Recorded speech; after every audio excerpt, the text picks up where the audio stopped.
네, 12월 16일 월요일 새벽 성서 읽기 시작하겠습니다. 영문 밖으로 그분을 향해, 이런 제목으로 함께 하겠습니다. 오늘 히브리서 13장 말씀 읽겠습니다. 그 이전에 엘리자베스 엘리엇이라는 선교사의 말을 먼저 소개합니다. 성경의 수많은 중대한 사건들이 한 사람의 작은 순종에 달려 있었습니다.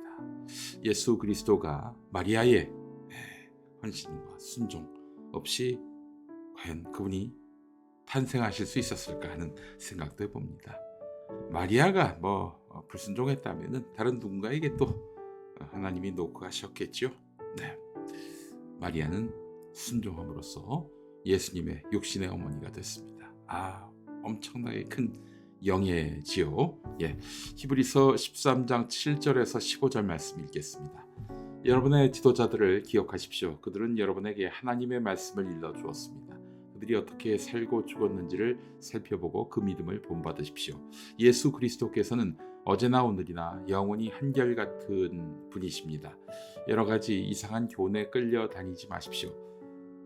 음식 규정을 지키는 것으로 마음이 튼튼해지는 것이 아니라 은혜로 튼튼해지는 것이 좋습니다.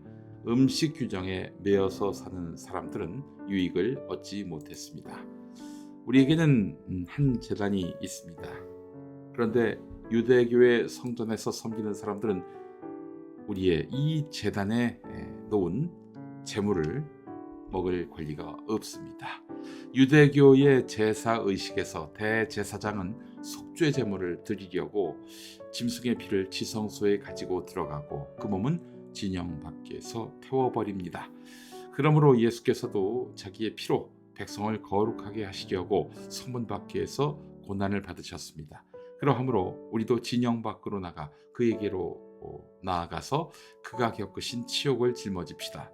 사실 우리에게는 이 땅 위에 영원한 도시가 없고 우리는 장차 올 도시를 찾고 있습니다. 그러니 우리는 예수로 말미암아 끊임없이 하나님께 찬미의 제사를 드립시다. 이것은 곧 그의 이름을 고백하는 입술의 열매입니다. 히브리서는 예수님을 믿고 회심한 유대교인들을 위해서 쓰인 편지입니다. 이 편지는 예수님을 믿으면서도 여전히 유대 관습에 얽매이면서 나중에 유대교로 돌아갈 생각을 하는 사람에게 그들이 나아갈 길을 안내하는 그런 편지를 하겠습니다. 한마디로 돌아가지 마라, 이런 얘기예요. 히브리서 13장은 과거의 믿음의 지도자들을 기억하고 그들의 신앙을 본받으라고 권유합니다. 예수 그리스도는 어제나 오늘이나 영원토록 동일하시니라, 이런 선언, 기독교 신앙의 변하지 않는 기초와 또한 영원성을 강조하는 것입니다. 믿음의 길을 떠나지 않도록 이상하고 다른 그런 교훈에 주의하라는 경고도 전합니다. 음식 규례 같은 외적인 그런 규율 이런 거에 얽매기보다는 은혜로서 마음이 강건해지라고 가르치고 있는 것입니다. 유대교는 온갖 율법을 지키라, 또 피하라, 이렇게 얘기하고 있죠. 근데 기독교는 은혜를 강조하고 있습니다. 하나님이 기뻐하시는 제사는 유대인이 전통적으로 알던 그 제사와는 다릅니다. 히브리서 13장은 형제 사랑을 실천하고 손님 대접을 잊지 말라, 이렇게 권유합니다. 이게 제사입니다.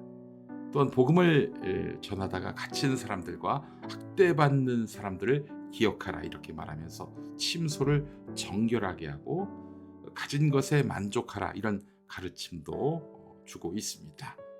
어떤 그 제사가 흠없는 동물을 희생제물로 삼아서 자기 죄를 씻는 그런 것이 아니라 개인의 어떤 그런 죄 씻음, 정결에 그치지 않고 이웃을 향한 사랑과 돌봄으로 예배를 하라, 제사를 하라, 이렇게 말하고 있습니다. 따지고 보니까 이건 예수님이 우리에게 보이신 그런 삶의 모습이 아닌가 하는 생각이 드는데요.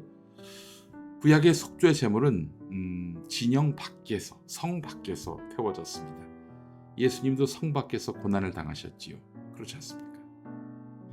히브리서는 그리스도를 따르기 위해서 세상의 치욕을 감수하며 진영 밖으로 나아가야 한다, 이렇게 가르치고 있습니다.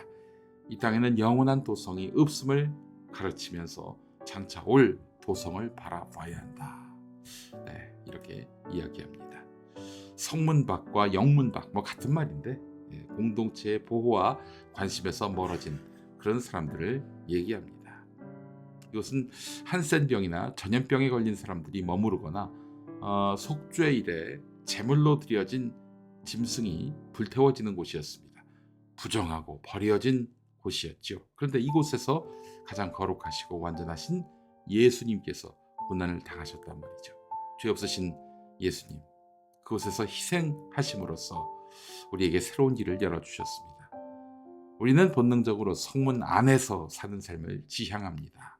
사대문안, 인서울, 인강남, 네, 이런 표현에서 알 수 있듯이 많은 사람이 성문 안에서의 안정된 삶, 지위가 있는 삶을 추구합니다. 그러나 성문 밖에서 고난받으신 예수님을 우리는 만나야 합니다.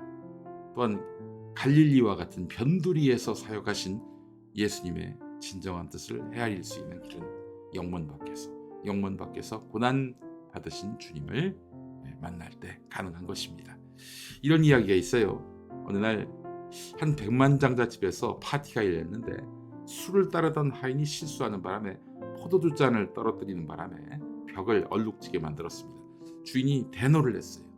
그래서 하인을 여러 사람 보는 앞에서 아주 심하게 꾸짖었던 모양이죠. 손님들과 함께 하던 자리는 그야말로 이 하인 때문에 망쳐졌다, 이런 식이었습니다. 근데 이때 주인이 손님들과 함께 사냥을 떠났습니다. 이때 손님 중에 한 사람은 자기는 남겠다고 자청하더니 그 하인을 위로하고는 붓을 꺼내서 얼룩진 벽에다가 그림을 그리기 시작했습니다. 사냥을 마치고 돌아온 주인은 놀랐습니다. 세상에 그 얼룩이 있던 벽, 다 망쳐진 것 같았던 벽이 아주 훌륭한 벽화로 바뀐 것입니다. 이름하여 쫓기는 사슴. 네, 이 손님이 바로 프랑스의 사실주의 화가 구스타프 쿠르베였습니다. 자, 버려진 성문 밖의 인생도 하나님이 걸작으로 만드신다라고 말할 수 있겠죠. 다 망쳐진 벽을 아름다운 그림으로 승화시킨 그런 화가처럼 우리의 인생도 주님께서 걸작으로 만드십니다. 흠 많고 여러 가지로 모자란 우리 인생을 그렇게 마스터피스로 만드신다는 것이죠. 모욕받고 짓밟힌 인생도 하나님의 손에 붙들리면 아름다운 그림으로 변화됩니다. 그러니 하나님을 떠나지 말고 그분의 은혜 안에서 사는 삶, 그렇게 해서 진보하고 강건하게 새롭게 변화되는 삶을 우리가 살도록 합시다. 기도하시죠.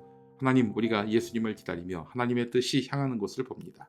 우리의 좁은 테두리 안에 갇히지 않게 하시고 예수님을 따라 영문 밖으로 나갈 수 있는 용기와 믿음을 주옵소서. 예수님의 이름으로 기도합니다. 아멘. 네, 오늘 찬양은 예수 전도단의 영문 밖으로 함께 하시죠. 자, 저는 금요일에 오겠습니다. 감사합니다.